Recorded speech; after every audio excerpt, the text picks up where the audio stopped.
Doug Boy and I were very excited to hear that Bill Williams was going to pull together some very important people and talk about the beginnings of tech and why we have a Keepers of the Flame program every year.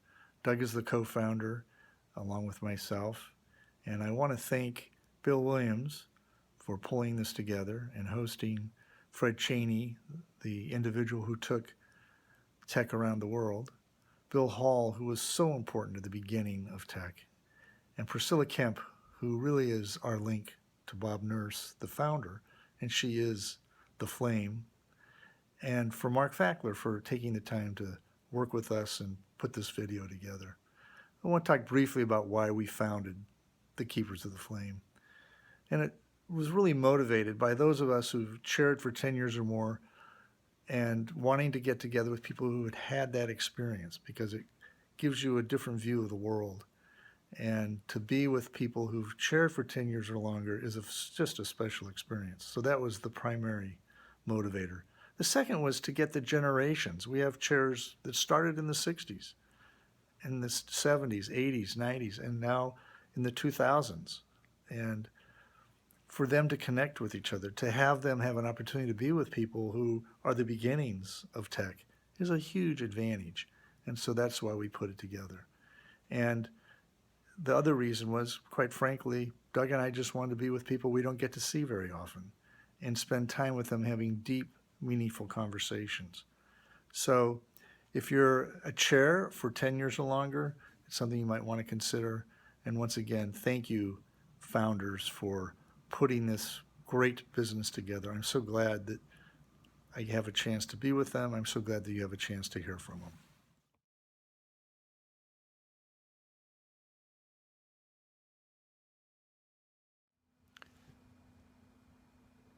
Hi, Doug Bowie, and I'm here with you to enhance the offering of Bill and Fred and Bill and Priscilla and Ozzy, Mark, in helping to anchor this Keepers of the Flame gathering and to supplement it with a few comments as co-founders with Chip Webster of the Keepers of the Flame gathering in Boulder.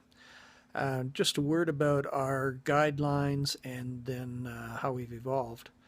The way we are structured, we are there to provide chairs of 10 years plus and some special friends that are included with the maximum opportunity to hang out and talk together about things that are of interest to them at this point in their lives. We're not here to help them become better chairs or to fret about corporate or the competition. We're here to talk about their vocation and the advancing of the soul side of chairing. What has evolved with our gathering, we started off with 14 real hardcore beginners at the Boulderado. We've stuck with the Boulderado and Boulder because it's such a convivial town and hotel for our gathering.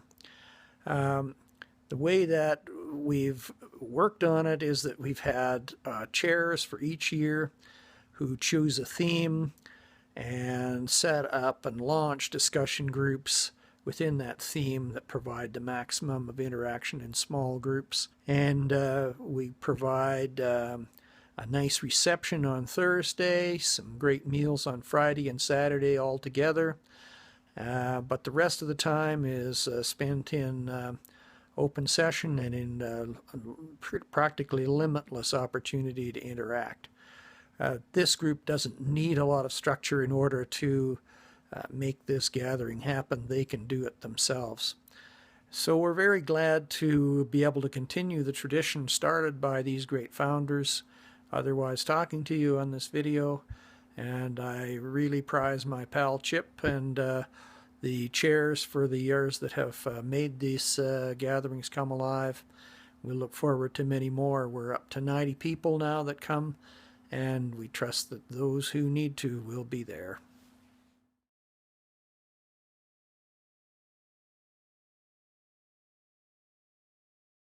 The idea of doing this as you recall, happened because at a gathering of the Keepers of the Flame 2 years ago, we did something remotely. I did it from home because of my cancer, and it was supposed to be captured on film, and it didn't. They forgot to do it. And so nothing more was said about it, except I saw her at the last gathering and kind of kidded her about it. And then I get a call a month ago, and she said, "We got to do this. We got to do it." And I said, "Well, we can, but how are we going to do it?" And she says, "Well, we could come out there." Of course, she's not out here. She couldn't come. So I said, "Yeah, I can hold it at my house. That would be a place to do it." And I said, "Well, what do you want us to do? Just replicate what we did before?" And she said, "Well, kind of. You might want to do more." We had some more discussion and talked about that Ozzy could be here, and it's great to have you here, Ozzy. I went back to the Keepers of the Flame website, which I very seldom go to, and I couldn't find it for a long time because I kept putting in Keepers of the Flame dots and nothing, it wouldn't come up. And I finally figured out I had to put in tech, keepersoftheflame.com, and found it. And on there they have all the year's history of the meetings in Boulder, a lot of pictures of the group and then individuals standing around. And then they had a video part, and the video part was several videos that they had taken. One was you, Fred, interviewing Pat Hyman, that was on there. Another one was you and Priscilla, Yeah. Chris, Bob. yeah, Chris. I mean, Priscilla. yeah, and you were in the audience making comments on it, but it's on the website. The other thing that's on there is the Bob Norris presentation, which is 5 minutes or so, very good. And so I got back to Chip Webster and I said, why do you need this? Because you have a lot of the history caught in those things on your website, and that was one of the reasons why you did what we did. And if we're looking at Keepers of the Flame, what's the impact that the three of you, I know that you've had on my life, but the life of other chairs, and what, when someone 50 years from now sees this, that was what it was about. Yeah. How do we carry that part of, in some ways, I think is being lost in some way, just because it is what it is. Yeah. And that's what this fundamental Right, things was right. about, some, and we can pick up on that and talk about Right, that. and it's what is important to you, and it's, walking away with from you, Fred, that you've never dealt with a problem, it's always opportunities. I mean, that word didn't exist. Yeah, right. And that's how what- it changes the perspective then of the relationship with the chair to the member. That's Yeah. all right, Fred. You know, they have in their library down there a complete set of Bob Nurse's, he wrote that 3-volume history Yeah. of the Yeah. family. Yeah. And in that is a very detailed history of the real start attack. Right. And they got it sitting in the library down there. Because I gave it to, I hand carried it Oh, down did you? there. Oh, did So you? I know that's down there, but I don't.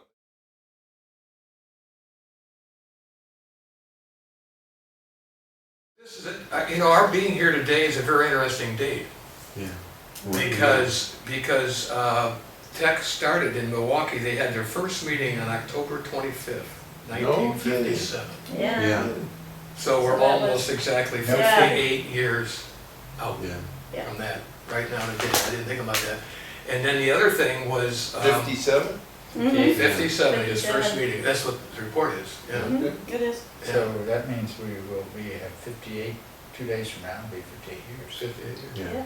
Wow. I wrote it down. You figured it out in your And head. it's also, it is the day after Bob Nurse died in 2002. Wow. Yeah. So he died on the 22nd of October. Yeah, there you go. 2000. 96 years old. Just before the anniversary of It's Tech. 96? Yeah. He was 96, Yeah. yeah. Jeez.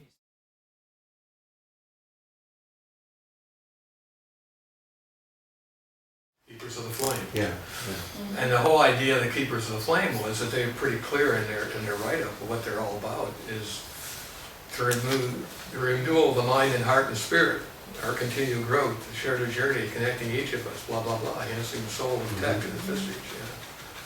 Yeah. So those guys that started it, Chip and Doug, who were trying to build on the less tangible things, but the more spiritual, emotional, deep Yeah. things. And I think that statement, we come to listen from the heart and honor the intentions of our founders. Right. And I think that that's, what you guys have really, in terms of continuing that and creating that. So as I told Chip when we were gonna do that, I said, oh, you really want the ashes to speak?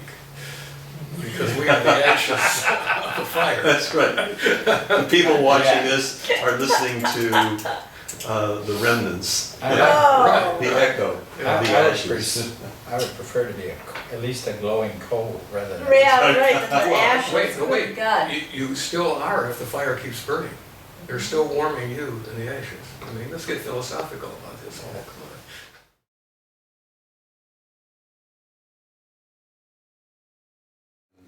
Why don't we turn it over to you, Chris, because you've traveled the longest with Bob. You were there at the beginning stages. I was. Worked with, I've shared the story of my very first day. I won't go through that whole thing again, but my experience Well, with briefly, the Bob. first day. Briefly, you were- that's one of the best stories I've heard in Yeah. a long time. You had a So- clerical job of some kind. I was a Xerox I queen. want to hear that, I want to hear that, Part-time, Did they have part-time. Xeroxes back then? Yeah, that's what we called them. they followed the ditto machine. Yeah. Right, Yeah. right.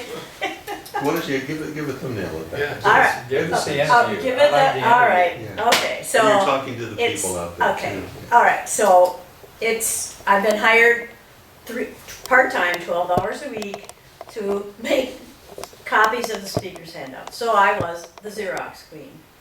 And so it was my first day on the job, and I arrived early because I wanted to make a good impression, because it was my first day. And I got there, and there was no one there, except in the corner office, which wasn't a fancy corner office, it was just this corner office, was this little man, and he's like, well, come on in until Lynn gets back. And so I went in and sat down, and within 5 minutes, I am just spilling my guts about my entire life history and where my family's from and what do I do and what are my aspirations, blah, blah, blah, blah. And he's just listening intently, and I had no Bob clue. is the consummate listener. Yes. That was his main skill. Ask a It good was, question and answer it right. absolutely. And then, yeah, ask a question and then go silent. And I had no idea who he was, none. Well, I realized later, of course, I learned later that this was Bob Nurse, the founder of this fine organization. And I realized he was doing a one-on-one with me, and he was a master at it. I mean, seriously, he probably said 5 words, and I didn't shut up for 20 minutes, I bet. So that was my very first introduction to Bob Nurse, the legacy. He was just a simple little guy. He was not, he wasn't arrogant in any way. He didn't have any need to talk. He was just, he was just kind of a quiet man, but quality, and an introvert. Yeah. No, And I fell in love with him that day. Loved him ever since.